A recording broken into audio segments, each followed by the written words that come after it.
Rennes domine Nantes 3-2. Ça pourrait être le titre que j'ai pu voir dans la presse. Finalement, quand tu t'aperçois et tu regardes le match dans l'intégralité, tu te rends compte que le titre ne veut strictement rien dire. On en parle dans la vidéo. Salut la team, c'est Romu, j'espère que vous allez bien. Comme vous avez pu voir hier, je n'ai pas pu assister à la rencontre en direct du match face à Rennes. Mais j'ai rattrapé, comme vous avez pu voir sur le côté post. Je remercie évidemment Nantes qui avait laissé le live sur la chaîne YouTube en différé. J'ai pu profiter du coup des 3 heures de stream. Après le travail, bref, la nuit a été longue. Mais en tout cas, j'ai pu regarder le match, les 3x45 face au Stade Rennais. Et il y a des choses à dire, on en parle immédiatement. En tout cas, j'espère que vous allez bien les amis en ce dimanche. Comme d'habitude, n'hésitez pas à bombarder à la barre des likes les loulous pour encourager la chaîne et donner votre avis sur mon débrief de cette rencontre. Comme ça, si on n'a pas les mêmes points de vue, ça nous permet également de pouvoir échanger dans le respect, évidemment. Pour ce match, comme vous pouvez voir, j'ai pris quelques petites notes. Comme ça me permet aussi de ne pas oublier des petits détails importants. On va concentrer cette vidéo sur 3 parties. Première mi-temps, deuxième et troisième. Et finalement, par la conclusion de ce que je pense de cette rencontre. Première mi-temps, les amis, ce que j'ai remarqué tout de suite, c'est que Nantes avait des bonnes intentions comme le début, mais très souvent, Nantes aimait se faire punir. On a eu des petites alertes. Dans les buts, aujourd'hui, c'était Källgren qui a été titulaire parce que Lopez ayant une gêne musculaire, je pense, si je ne dis pas de bêtises, n'était pas dans le groupe. Tout comme Coquelin, également, on ne prend pas de risque côté nantais. Bon, ça fait quand même 2 cadres en moins, ça fait chier. Källgren, je me suis dit, bon, bah, écoute, Källgren, ça a quand même montré quelque chose de sympa, donc ça devrait aller. Mirbach, je ne connais pas trop, donc on aurait peut-être le temps de découvrir. On a pu le voir du coup. Et je ne sais pas ce qui s'est passé pour Källgren. J'ai pas trouvé son match incroyable. En tout cas, surtout sa première mi-temps, qui aurait pu déjà avoir le premier but. Hein, sur la sortie hasardeuse. Derrière, il a fait une très mauvaise passe. Ils ont tenté leur chance de loin, les Rennais. Heureusement que ça passe à côté des buts. Du coup, ouais, déjà là, je me suis dit, oula, ça commence à m'énerver. C'est quoi ces dégagements à la con? Ils s'en excusaient. Mais il y a eu des petites largeurs défensives comme ça qui me suis dit, oula, ça peut être compliqué aujourd'hui face à Rennes. Et quelques minutes plus tard, malheureusement, ça arrivait parce que, encore une fois, on en parle depuis le début de cette pré-saison. L'absence de concentration, je pense, hein, ça peut être le terme, sur les erreurs défensives côté nantaise. Là, tout est parti d'une touche. Et Nantes, passif, je ne sais pas ce qui s'est passé. La profondeur, Rennes part en profondeur, Kalimundo tout seul au second poteau. Pour moi, c'est un but évitable. Encore une fois, côté nantais, je comprends pas comment tu peux prendre des buts sur des touches. Tu es pas concentré, tu te prends l'aspiration facilement dans la profondeur. J'ai l'impression d'avoir déjà vu ça la saison dernière, même si c'est notre équipe, même si c'est un autre groupe. Là, les buts s'enchaînent contre nous. Et surtout, c'est surtout les buts de gag qui m'énervent. Celui-là, il aurait pu être évité. Après, le côté positif quand même de cette première mi-temps, c'est que malgré l'ouverture du score du Stade Rennais, Nantes a continué à aller vers l'avant, à essayer de jouer, souvent de temps en temps stérile sa possession, comme trop souvent côté nantais depuis cette préparation, mais je laisse sur ça, sur le fait qu'ils ne se connaissent pas, il faut trouver des automatismes, etc. Donc ça prend du temps.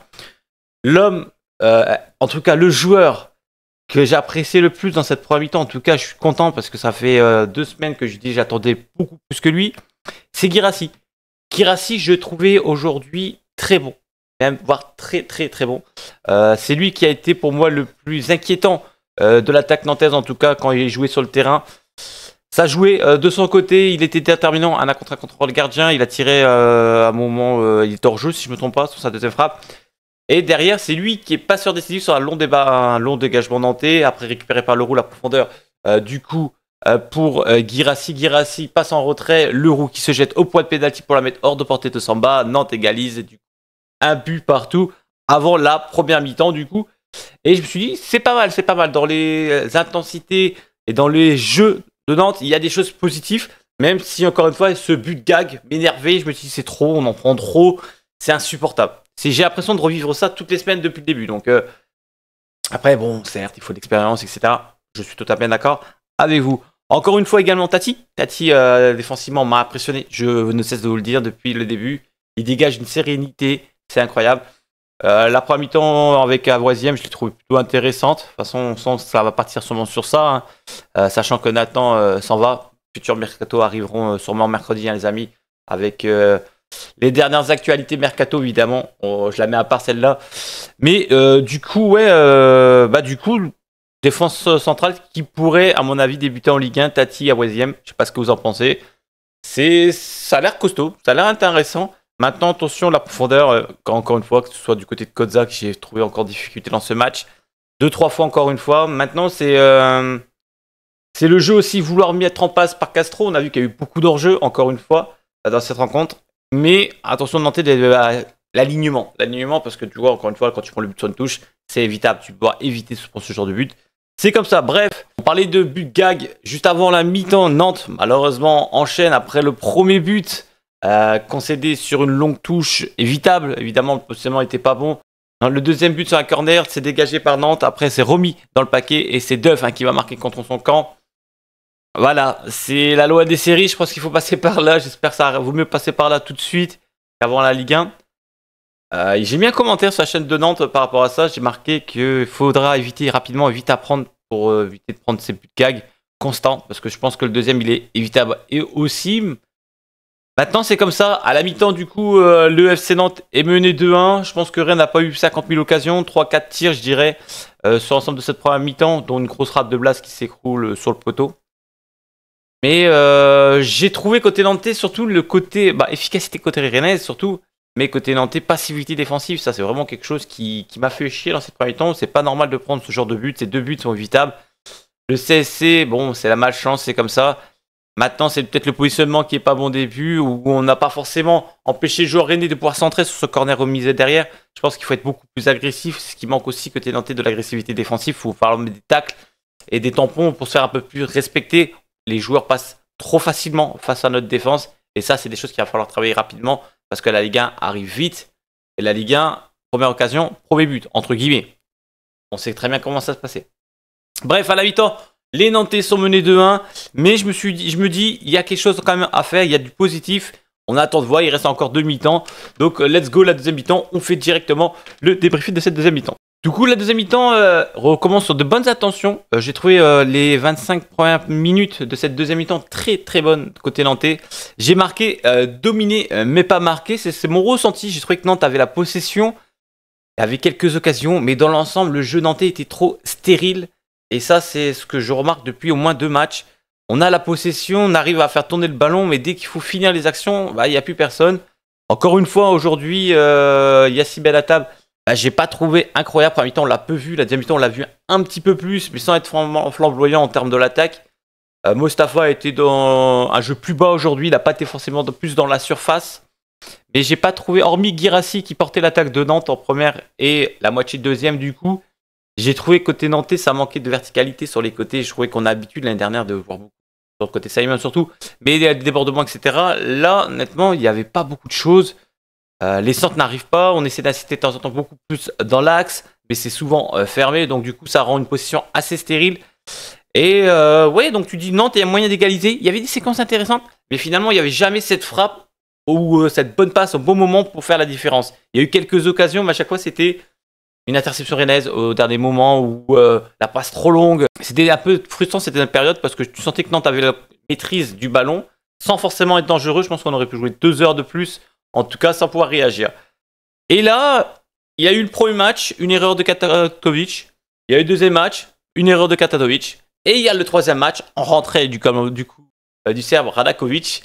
Et Radakovic qui a décidé de muscler un peu plus son jeu. On le décrit comme un défenseur qui est puissant, qui est agressif.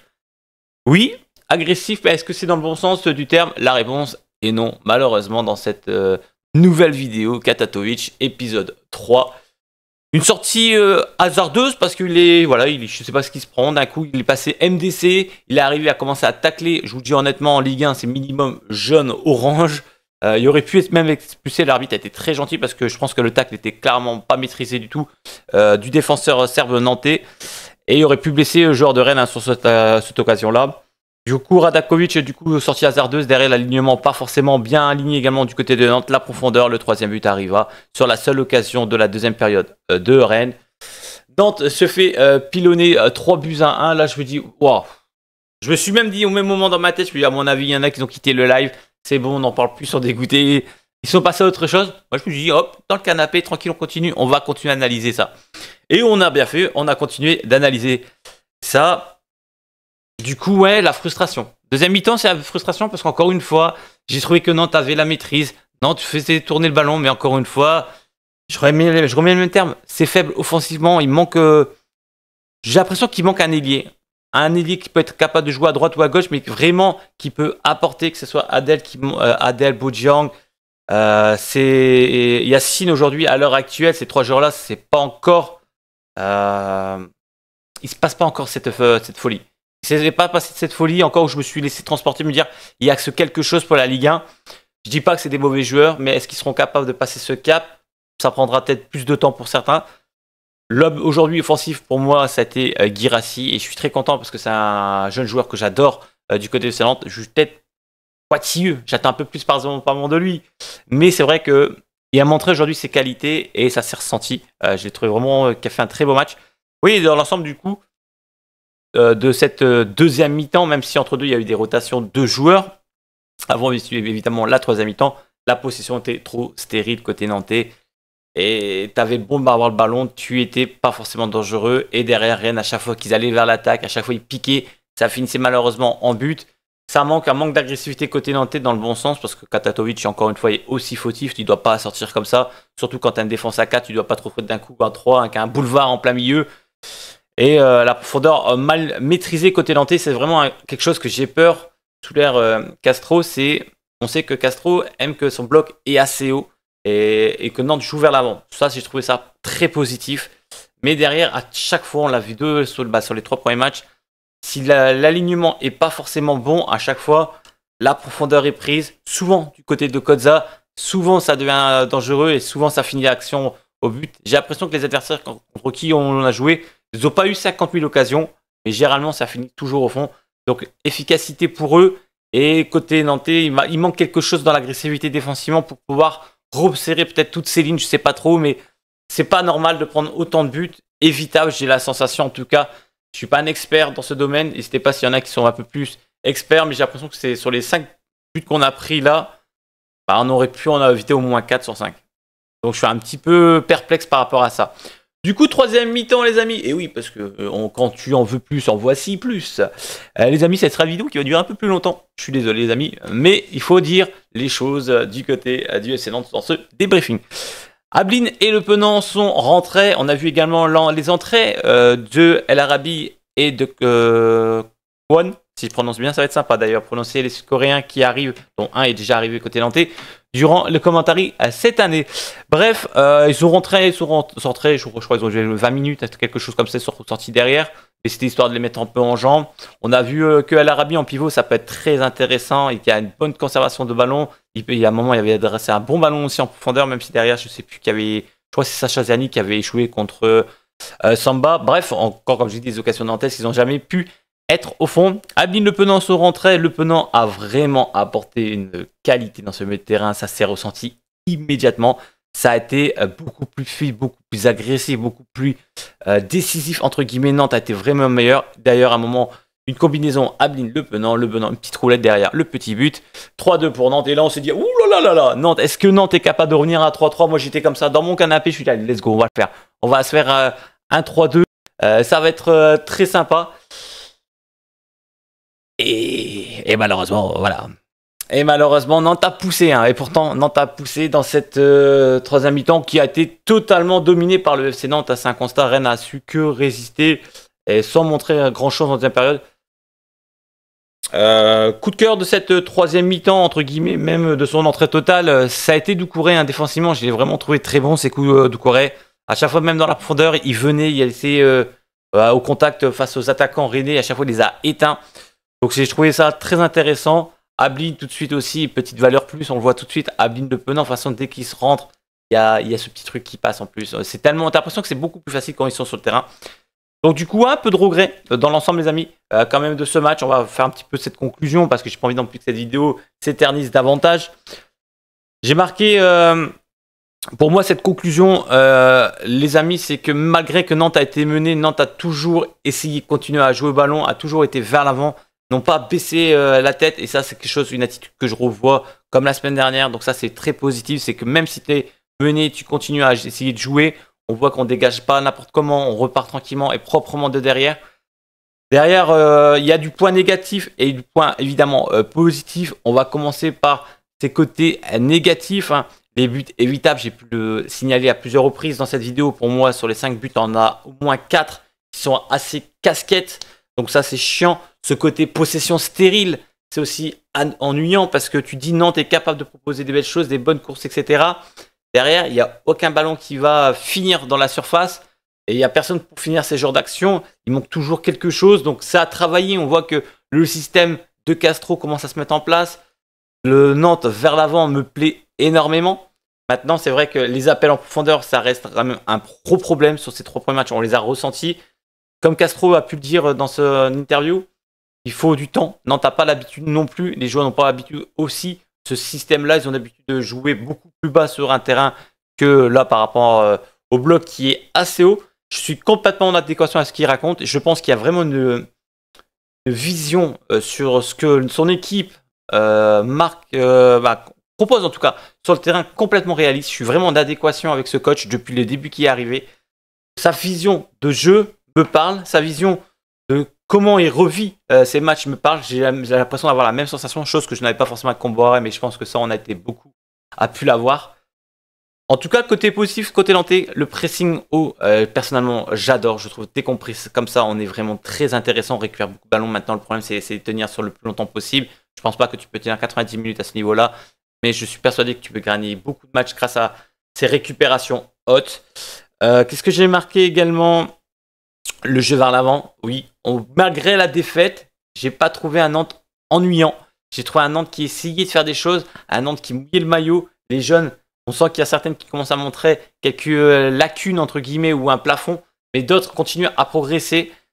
Sacha, encore une fois, j'ai bien aimé son rentrée, même s'il a pas été aussi important que le match précédent, mais je trouve que, voilà, ça va peut-être parler aux anciens, mais quand je vois Sacha Ziani, pour moi, c'est Stéphane Ziani. J'ai l'impression de revenir quelques années en arrière. C'est le même style de joueur, pour ceux qui ont pu connaître à l'époque. C'est vraiment une similitude incroyable. Et donc voilà. Après, voilà, je reste persuadé pour moi que Nantes est capable de faire des belles choses. Certes, on jouera le match 1. Certes, ça va être compliqué. Mais je pense que Nantes, pourquoi pas, peut nous surprendre cette année. Il y a des choses. On sent que le travail va finir par payer. J'en suis même persuadé. Il y a des bonnes choses. On joue vers l'avant. Et si, comme je vous dis, on peut passer une saison où on voit du beau jeu, bah, je pense qu'on aura aussi réussi quelque chose de bien du côté de Nantes. Parce que ces dernières années, on va pas se mentir, c'était chiant. C'était même, comment dire, le néant. On peut pas dire qu'il y avait du jeu sous leur Comboiré. On va pas se mentir, ça a été très compliqué. Du coup, moi, Castro à Nantes, les gars, je suis déjà sous son charme, entre guillemets. J'aime beaucoup ce qu'il propose. J'ai la sensation que le groupe est très convaincu par ce projet aussi. Maintenant, on verra s'il y a 1 ou 2 recrues en plus. Je pense qu'il faudrait peut-être renforcer le côté offensif sur les côtés, surtout pour apporter des ballons à la surface, parce que même si Matisse joue dans l'axe, El Arabi jouera dans l'axe, Mostafa s'y reste, mais j'ai un gros doute avec son fort salaire. Je pense que Nantes le vendra avant la fin du mercato, je reste persuadé sur ça. De toute façon, Mostafa ne sera pas 3 et l'Arabie et sera en 2, j'en suis même persuadé. À moins qu'il y ait une association avec un Ablin sur le côté, mais là tu te priverais de plus de qualité d'Ablin qui est pour moi incroyable quand il est dans l'axe et qui peut aller un peu partout quand même sur le terrain. Donc à voir, l'entrée de Penon, on l'a pu voir que voilà, ce sera sûrement lui le patron de ce milieu de terrain côté nantais. Façon, à rien que son entrée a montré, entre guillemets, je me suis dit le patron est arrivé. Le patron est arrivé et ça se ressent. Il est jeune le Penant, mais je pense que ça va être une saison qui va encore que progresser sous Castro. Moi, dans l'ensemble, les amis, parce que vous avez été quelques-uns à me le demander par commentaire, mon avis reste un avis positif malgré la défaite face au Stade Rennais 3-2. J'ai trouvé quand même un Nantes qui ne lâchait pas. J'ai trouvé quand même un FC Nantes qui essayait de proposer du jeu, que ce soit vers l'arrière, vers l'avant surtout. On essaye de bien faire, on essaye de progresser, on essaye de s'investir. Nantes court, Nantes mouille le maillot et ça fait du bien de voir cela malgré la défaite. Certes, il y a des choses à corriger parce que la Ligue 1 arrive très vite. Le 15, si je ne me trompe pas, ce sera face au PSG, ce sera un dimanche soir. Je ne m'attends pas qu'on gagne contre Paris, mais je me dis au moins éviter de prendre des routes. Ce serait déjà très bien, même si ça va être très compliqué face au Paris Saint-Germain. Pour l'instant, il n'y est pas encore. Il reste Angers la semaine prochaine. D'ailleurs, je pourrais vous commenter. Les amis, je vous l'annonce. Avant le PFC, ça, je ne sais pas encore. Je n'ai pas encore mes horaires. Mais en tout cas, les amis, quoi qu'il arrive, même si je ne commente pas le match, vous savez, je ferai une vidéo, je regarderai le match en rediff et du coup, j'aurai une analyse. Mais pour la Ligue 1, j'essaierai d'être le plus présent, le le plus présent tout simplement possible. Hein. Je vais essayer ce sera beaucoup plus facile entre guillemets que les horaires, à part le samedi soir à 9h ou à 17h qui est compliqué, mais dans l'ensemble le dimanche je travaille que le matin, donc c'est possible. Et bref, on aura le temps d'en reparler, mais vous inquiétez pas, je serai présent pour vous commenter quand même au moins 90% de la Ligue 1 du FC Nantes cette saison. Il y a peut-être un ou deux matchs qui passera malheureusement à la trappe, mais si je peux m'arranger, évidemment, je ferai avec plaisir parce que ça m'a manqué hier, mais ça m'a manqué de fou. Dans ma tête, je me suis dit, il y a Nantes, il y a le commentary, etc. Et j'étais, voilà, moi j'étais en caisse, j'étais en train de travailler, bref. Il faut bien se nourrir, il faut bien nourrir la famille. Mais mon cœur était, dans ma tête, était nantaise aussi à ce moment-là de la soirée d'hier. En tout cas, merci à tous. Donnez-moi votre avis, les amis, par commentaire. Qu'est-ce que vous en avez pensé de cette rencontre? Pour moi, je reste sur un match positif malgré tout. Seul bémol pour moi, c'est ces buts gars qu'il va falloir vite corriger. N'hésitez pas à me donner votre avis tout simplement par commentaire. Je vous souhaite un bon dimanche à tous. Prochaine vidéo, ce sera mercredi sur Mercato. On fera le point sur l'arrivée de Kwon. Également sur l'autre deuxième sud-coréen qui devrait arriver dans les prochains jours. Et on va voir s'il y a d'autres nouvelles pistes du côté de Luis Castro et du FC Nantes. Allez, bon dimanche à tous, je compte sur vous les amis. Le petit like, le commentaire et pourquoi pas passer à un nouveau palier sur la chaîne YouTube. Il manque 2-3 abonnés pour passer à un nouveau palier sur YouTube. Donc merci à tous, je vous fais gros bisous, portez-vous bien et kiffez évidemment. Allez Nantes, ciao ciao.